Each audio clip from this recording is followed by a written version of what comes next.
first two that I gave you, I already filled in for you, so in case you forget or something, but we are going to do that. Actually, no, we're not. We're just going to start with number 1.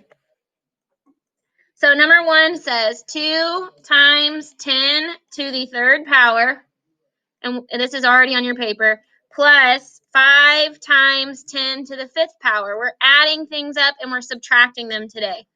The key here is you cannot do any adding or subtracting unless, oh, you can't see this. That's silly of me. You can't do any adding or subtracting unless you have the same exponent. So the first one has an exponent of 3 and the second one has an exponent of 5. So you can't just add things up yet. You have to get them to have the same exponent. So what we're going to do is we're going to pick, it really doesn't matter which one you pick. We're going to pick the one with the smaller exponent, and we're going to move our decimal place over as many times as we need to add to this. So how much would I have to add to the exponent of 3 to get to the number 5? So we're going to take this 2, and we're going to move the decimal place 2 times to the left. So there's 1 time, there's 2 times. Where that little blank is, you're going to fill it in with a 0. Okay, the purpose of doing that now, instead of saying 2 times 10 to the 3rd, it's 0.02 times 10 to the 5th power, because since we moved it 2 times, we added 2 to our exponent. And then the next one stays exactly the way it was, 5 times 10 to the 5th. Since they both have 10 to the 5th now, all we have to do is add up the first number of this one and the first number of this one. So basically, it's going to end up being 5.02 times 10 to the 5th power. And that is our answer. We leave it just like that.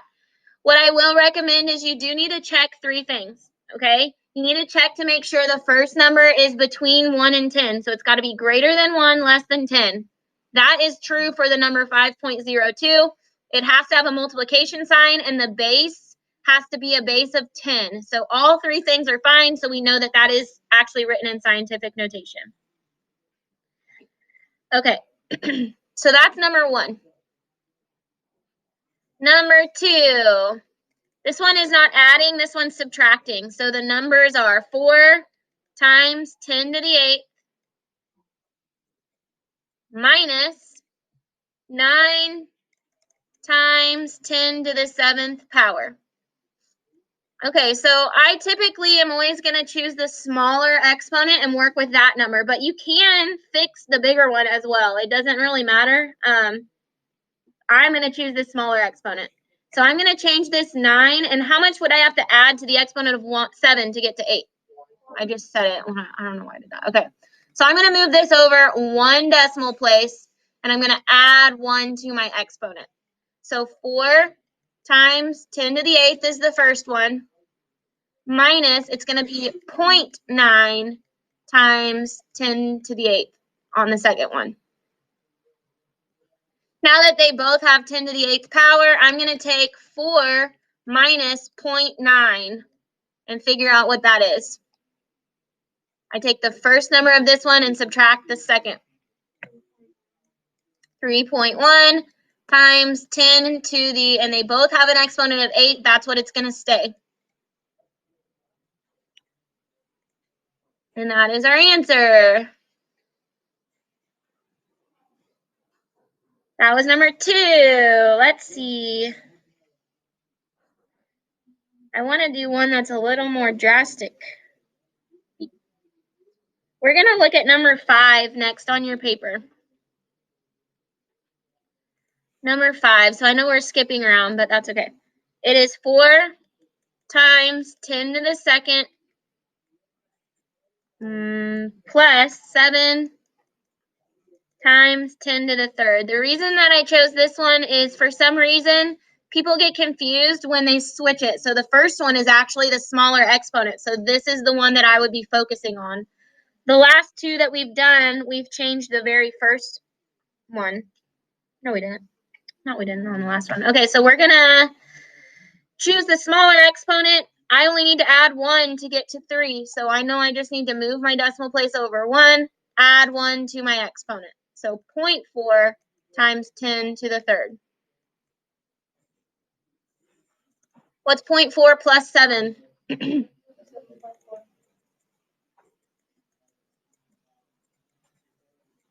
you go. The next one we're going to do is 7. This one's a little different as well. 1 times 10 to the 6th minus 8 times 10 to the 4th.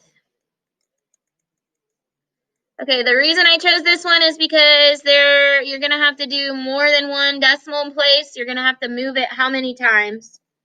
Twice, because to get from 4 to 6, you'd have to add 2. We're going to choose the second one because it has the smaller exponent. Instead of having an 8, we're going to move that decimal place over, not just one, but 2 different times. Yeah, we're just practicing. So it's going to end up being 1 times 10 to the 6th. That's the first one. I didn't change anything with it. Minus 0.08 times 10 to the 6th. Since I moved it 2 places, I add 2 to my exponent. So all we need to figure out is what is 1 minus 0.08. What? Oh, that's wrong. Yeah. There we go. Okay, this one I also chose for this reason. This is not in scientific notation. Okay, and the reason for that is the first number is not between 1 and 10. Okay, 0.92 is less than 1. So in order for this to actually be written in scientific notation now, we have to fix this first number. The number that we want it to be is 9.2. So when I move that to the right one, I'm going to be subtracting 1 from my exponent. So it's actually 9.2 times 10 to the 5th power. This gets confusing. A lot of people get confused on, am I supposed to be adding an exponent or subtracting an exponent? There is an easier way to figure this out. If you think about it, take 0.92 times 10 to the 6th in your calculator. See what it is. Take 9.2 times 10 to the 5th in your calculator. They should be the same thing. If you don't know how to do that in your calculator, I'm going to show you really quick so you can check your work. What I mean by what I just said. Okay, here's my calculator. I want to check to see that 0.92 times 10, this caret button, it looks like an up arrow. That's how you write an exponent. So I do that, and I want the exponent of 6. So 0.92 times 10 to the 6th power is 920,000. Okay, so I checked the first one. Since it wasn't written in scientific notation, I had to change my exponent. I want to make sure that it is the same thing. So when I type in 9.2 times 10 to the 5th, I also get 920,000. That's a good way to check your work, just to make sure both numbers are the same. You don't want one to be way bigger or smaller than the other. They should equal each other. Okay, what I'm going to ask you to do is, I don't remember which ones we did, but did we do number 4? Try number 4 on your own right now.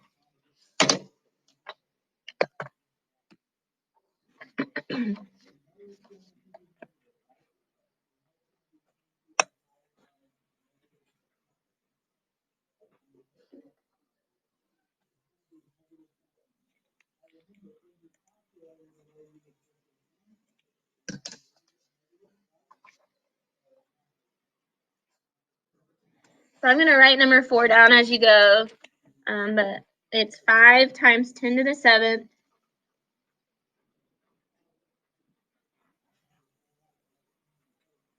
plus 1 times 10 to the 6th. So this is just personal preference. I just always find the smaller exponent, which is 6, not 7. So I moved this over 1 place.